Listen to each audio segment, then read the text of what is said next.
করছি। আসসালামু আলাইকুম ওয়া রাহমাতুল্লাহি ওয়া বারাকাতুহু। উপস্থিত হবেন যারা মাহমুদুর মোহাম্মদ এজাজুল হক আমাদের মাঝে উপস্থিত হয়েছে। আমাদের আজকের অনুষ্ঠানে ওরা আসন সমাবেত করেছেন কৃষি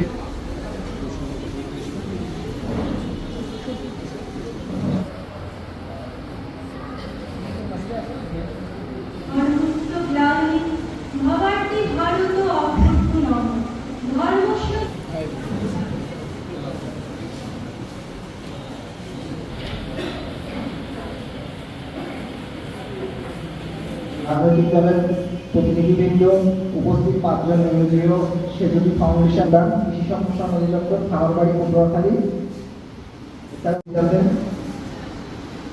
কৃষিবিদ জনাব মোহাম্মদ রিয়াজউদ্দিন, সম্মানিত সিনিয়র মনিটরিং অফিসার,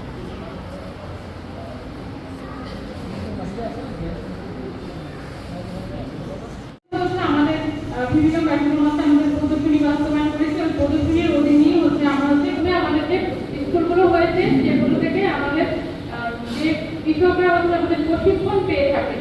আমাদের 10 দিনের একটা প্রশিক্ষণ হয়, মানে 10টা সেশনের মাধ্যমে তাদের এই প্রশিক্ষণটা সম্পন্ন হয় এবং যারা হচ্ছে এই প্রশিক্ষণটা পেয়েছেন এবং যারা হচ্ছে পান নাই এরকম কৃষকের সম্মেলনের উপজেলায় কিন্তু এখানে ডাল ফসল, তেল ফসল, মাছ ফসল, সকল ফসলের কিন্তু এখানে সমারোহ আছে। কিন্তু সমস্যার কথা বলেছেন 7.5 কোটি, আর এখন আমাদের জনসংখ্যা 18 কোটির বেশি। তো আপনি দেখেন আমাদের জায়গা কিন্তু বাড়েনি। আমরা জনসংখ্যা আমাদের বেড়েছে প্রায় 3 গুণ। এটা প্রমাণ করে যে আমাদের উৎপাদন বাড়াতে হবে।